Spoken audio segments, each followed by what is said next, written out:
Halo teman-teman, sekarang kita mau bahas tentang struktur elektronik atom ya. Pertama-tama, kita pasti udah pernah dengar kan tentang teori mekanika kuantum. Sebenarnya teori mekanika kuantum itu apa sih? Intinya adalah the uncertainty atau suatu ketidakpastian di mana kita tidak mungkin bisa mengetahui secara akurat posisi dan momentum dari partikel yang sedang bergerak. Contohnya dari atom ini adalah elektron ya. Terus kalau misalnya ada rumus yang berkaitan buat nyari posisi secara tidak pastinya dari elektron, contohnya itu adalah delta X lebih besar sama dengan H per 4pi dikali delta mv. Lalu bilangan kuantum kayak yang udah pernah kita bahas di SMA ya. Ada 4 bilangan kuantum utama, azimut, magnetik, sama spin. Dulu nih kalau kita dilambanginnya bilangan kuantum utama pakai N, azimutnya pakai L, magnetiknya pakai M, spin itu pakainya S. Ayo ada yang masih ingat nggak?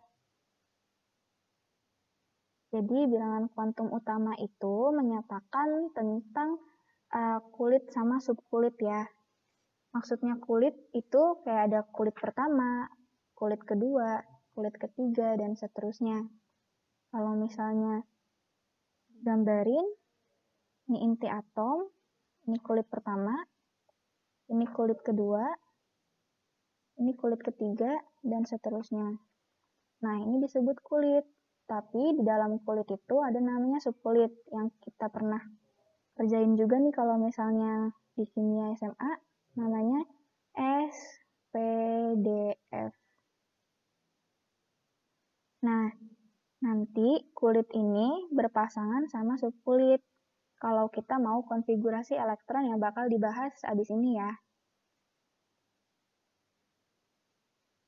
Lalu kita bahas bilangan kuantum azimut.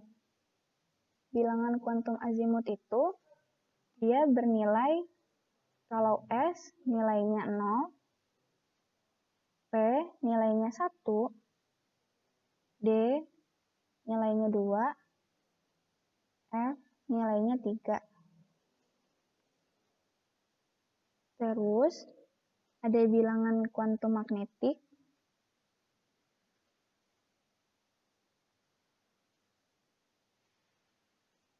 Bilangan kuantum magnetik itu dia yang ada min 1, 0, 1 gitu. Misalnya ya, ini untuk subkulit P. Terus kalau subkulit S itu cuma 0. Subkulit D itu ada min 2, min 1, 0, 1, 2. F juga sama. Ini min 3, min 2, min 1, 0, 1, 2, 3. Kenapa sih ini 0, terus ini dari min 0, min 1, sampai 1, ini min 2 sampai 2, ini min 3 sampai 3. Jadi, kalau buat yang magnetik ini, gampangnya, kan ada nih kotak orbital. Ini kalau S kan dia, S itu cuma bisa maksimalnya mempunyai 2 elektron. Jadi, dia cuma punya 1 kotak orbital aja. Terus, kalau si P, kan P itu dia punya maksimal kapasitasnya 6 elektron. Kalau di satu orbital itu cuma bisa menampung 2 elektron, kalau ini P punya maksimalnya 6, berarti kotak orbitalnya ada 3. Kalau si D, maksimal ada 10 elektron. Jadi, kalau 10 dibagi 2, jadinya kita punya 5 kotak orbital. Kalau F dia maksimal ada 14 elektron, jadi kita bakal punya kotak orbital 7 kotak.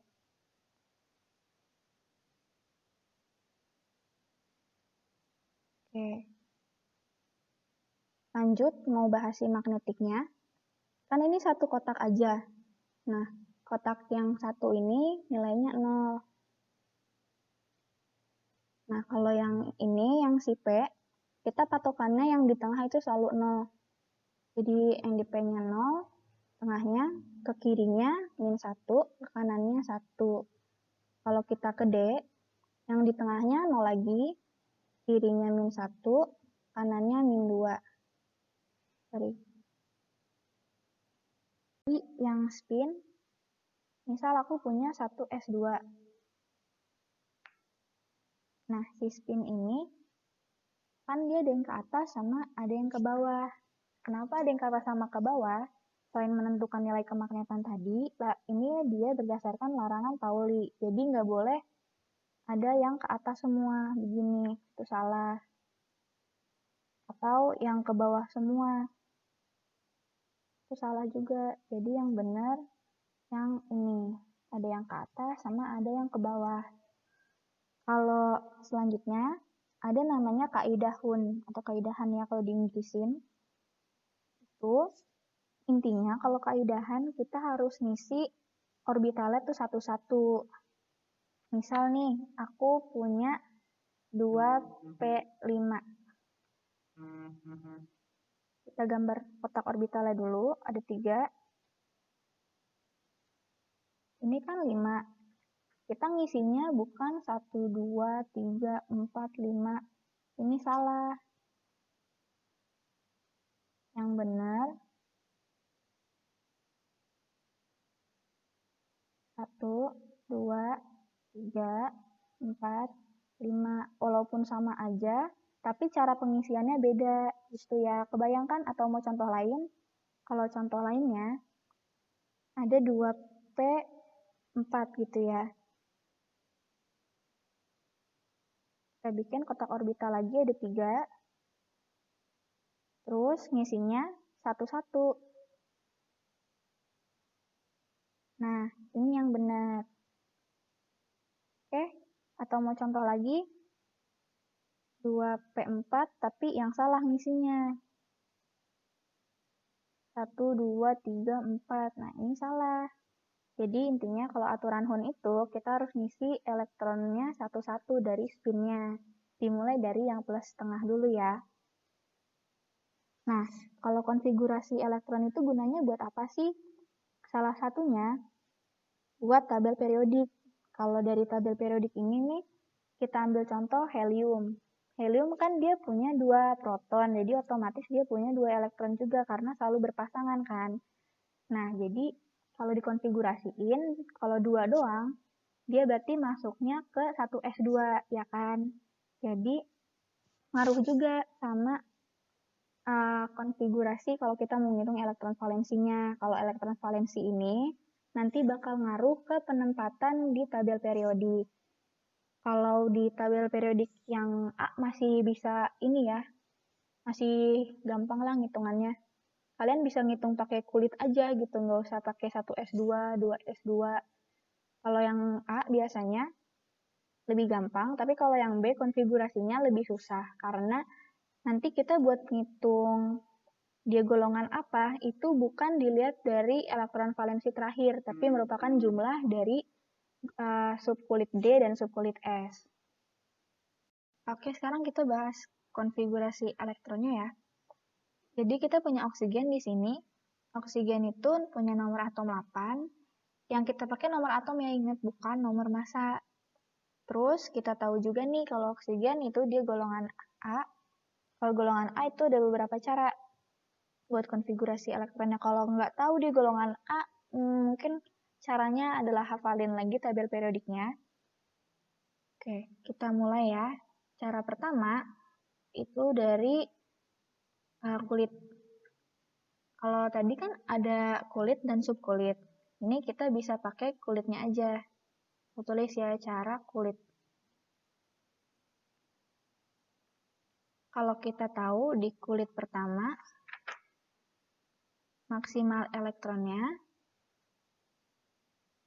ada 2. Kulit kedua, maksimal elektronnya ada 8. Nah, ini maksimalnya atau dari mana sih? Caranya dari persamaan atau rumus ini untuk tahu maksimal elektron pada suatu kulit.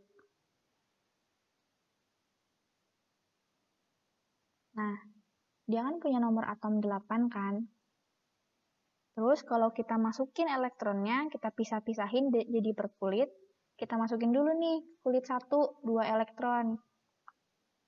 2, sisanya kan 6. Karena 6 ini dia nggak muat sama 8, ya udah tulis aja 6 gitu. Jadi 2 ini di kulit pertama, 6 elektron ada di kulit kedua gitu. Yang 6 ini kan terakhir nih elektronnya, kayak elektron paling terakhir gitu. Elektron terluar. Nah, ini biasa kita sebut elektron valensi. Elektron valensi ini bisa kita pakai buat tahu dia tuh termasuk ke golongan berapa gitu. Tapi kalau cara kulit ini khusus di golongan A ya. Jadi karena dia elektron valensinya 6, berarti dia golongan 6A. Cara kedua itu pakai cara kulit dan subkulit.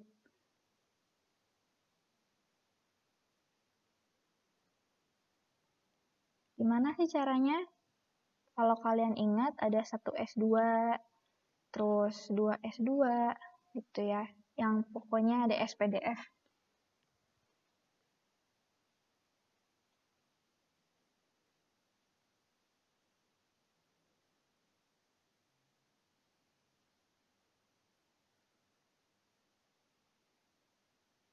Nih, kalau kalian ingat kayak ada arah hujan gitu loh.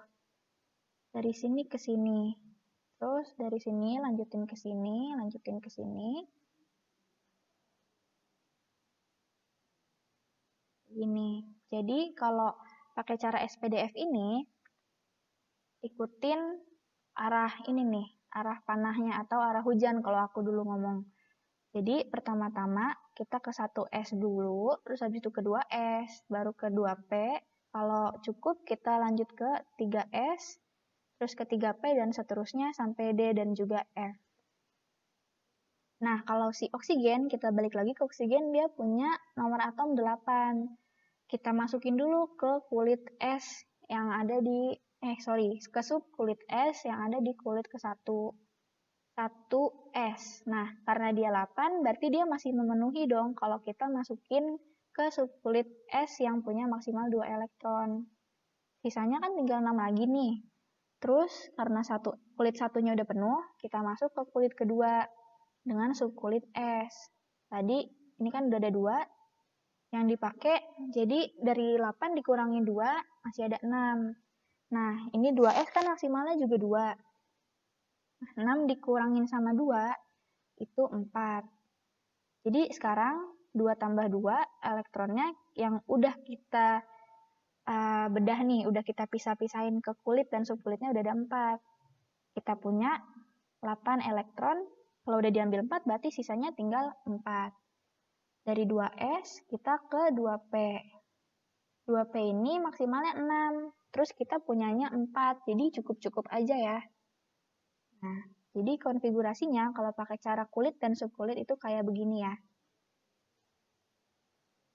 Terus, kalau mau nyari elektron valensinya, kita harus lihat dari nomor kulit yang sama dan yang paling besar. Di sini 2 sama 1 jelas 2 itu yang paling besar lah ya. Jadi dia ada di kulit kedua. Terus elektron valensinya dijumlahin si S dan si P karena mereka sama-sama ada di kulit yang kedua ya. Jadi ini 2 ditambahin sama 4. Jadi elektron valensinya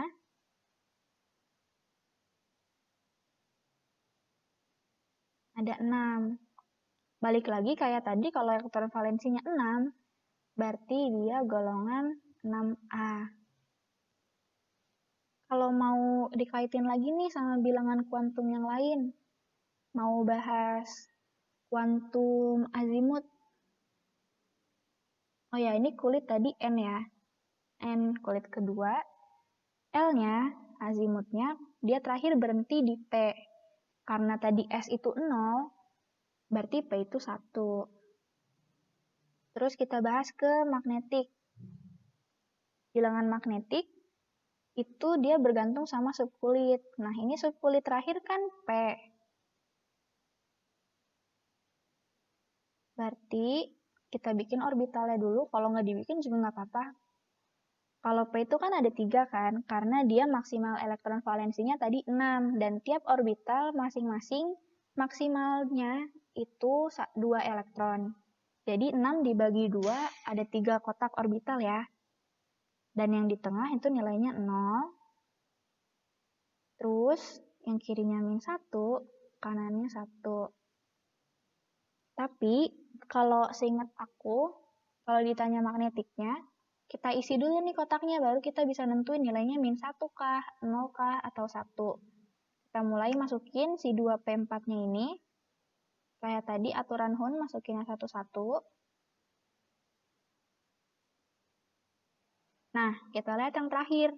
Yang terakhir ini si minus tengahnya, yang punya spin minus tengah, berhentinya ada di minus 1. Jadi nilai magnetiknya min 1. Nah, tadi spinnya nyatu sama magnetik sih sebenarnya. Jadi terakhir kan min setengah ini kan, jadi nilai spinnya min setengah. Untuk yang kedua, kita punya zinc ya. Zinc atau seng, kita bilangnya di Indonesiain. Dia tuh di golongan B, alias golongan logam. Terus dia punya nomor atom 30.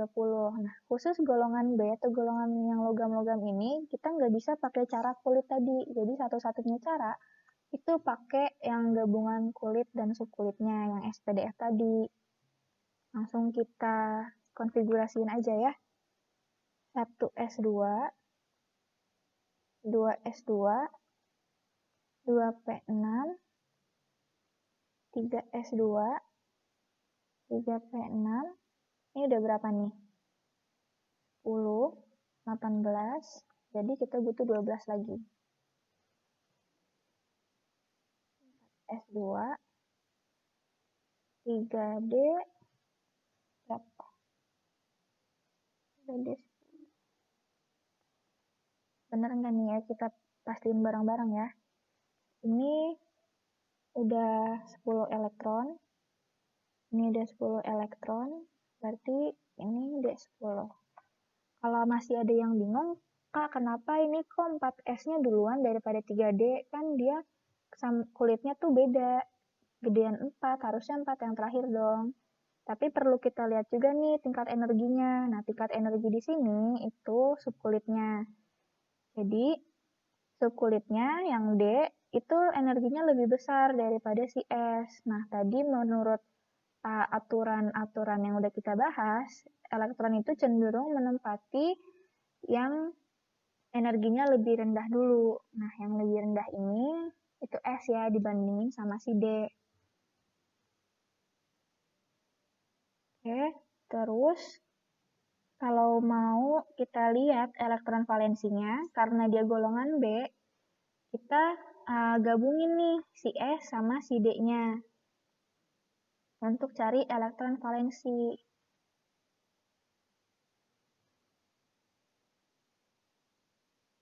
Yang S kita tambahin sama D. Nah, ini S-nya kan ada 2. Terus D-nya ada 10. Jadi, total elektron valensinya ada 12. Nah, kenapa beda sama si golongan 8A gitu ya? Golongan 1 sampai 8A, sorry. Kalau golongan A itu biasanya yang terakhirnya langsung kita bilang, oh dia golongan 8A gitu kan, karena dia elektron valensinya 8. Ini kenapa ada 12 gitu? Kalau di golongan B, ada beda sendiri gitu ya. Jadi kalau 2 elektron valensi, dia masuknya ke golongan 2B. Kalau aku gampangnya, ini nih, lihat angka di setelah 1. Angka setelah satunya 2 kan, 12 terus yang terakhirnya 2. Jadi bisa kita simpulin dia golongan 2B. Kalau ada yang punya lagi, misalnya ada 11 elektron valensi. Yang kita lihat ini, yang di belakangnya. Jadi kita simpulin dia golongan 1B gitu. Terus kalau mau kita bikin yang bilangan lainnya, bilangan azimut gitu ya, si L. Kita lihat nih yang terakhir. Yang terakhirnya adalah D sama S.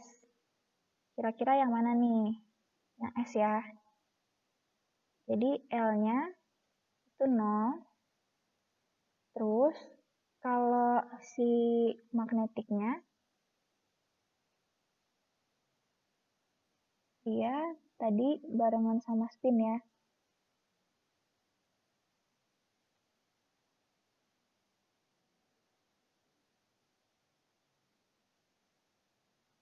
Kalau ada pertanyaan nih misalnya, Kak kenapa magnetiknya bikin kotaknya banyak banget, ada 2 terpisah. Nah yang ini tuh untuk yang D, ini untuk yang S. Tuh. Karena kan elektron tadi ngisinya dari yang energinya paling rendah dulu kan, jadi yang S-nya dulu yang diisi. Ini S-nya 2 full. Nah, terus kita baru ke D-nya. Isi 1, 2, 3, 4, 5, 6, 7, 8, 9, 10. Nah, kan full semua. Terakhir berhentinya ada di sini. Jadi kalau dia 0, dia 1, dia min 1, dia min 2, dia 2. Tadi karena dia full, dia berhentinya di terakhir. Jadi dia punya nilai magnetiknya 2. Terus kalau lihat spinnya, yang tadi terakhir berhentinya di ujung sini kan. Dan arahnya ke bawah, jadi nilai spinnya min setengah. Nah, kalau kita balik lagi ke tabel periodik, selain kayak gunanya si elektron valensi tadi buat nentuin golongan sama periodenya, itu kita bisa lihat juga nih sifat-sifat dari tiap unsurnya dari tabel periodik ini. Kalau kita lihat, kalau semakin ke kiri, dia tuh semakin logam ya. Sifat logamnya tuh semakin muncul. Contohnya nih logam yang terkenal itu natrium. Natrium itu dia kalau kita celupin ke air ya gitu sedikit aja, itu bisa bikin meledak gitu. Tapi kalau dia bereaksi sama HCl gitu, asam yang kuat, dan si natrium ini kalau jadi basa, dia juga jadi basa kuat. Nah, kalau mereka bergabung jadinya garam. Nah, kalau ini tuh nandain bakal apa ya? Kalau senyawa kimia yang tadinya sifatnya A bisa aja berubah secara drastis jadi B gitu kan. Kayak yang tadi si natrium dia tuh sifatnya reaktif banget, terus dia bisa meledak, tapi kalau direaksiin sama HCl dia bakal jadi garam yang sifatnya tuh santai gitu ya, nggak bikin masalah. Malah bisa jadi penambah rasa kalau kita masak ya kan. Terus selain itu, kalau makin ke kanan, dia tuh semakin cenderung ke gas ya, karena kita lihat patokannya di sini adalah gas mulia. Terus, kalau semakin ke kiri juga, semakin reaktif. Kayak tadi yang udah aku bilang, kalau natrium yang dicelupin ke air itu kayak gimana ya. Terus, kalau kita lihat dari keelektronegatifan, sama jari-jari afinitas elektron energi ionisasi gitu ya. Pasti itu kan banyak banget nih hafalannya, kayak titik didih juga termasuk ke sifat dari unsur-unsurnya juga. Tapi kalau aku ngafalinnya yang beda sendiri. Kalau jari-jari itu kan makin ke kiri makin besar. Sisanya itu makin besar kalau ke kanan. Jadi kalian ngafalin yang jari-jari aja gitu.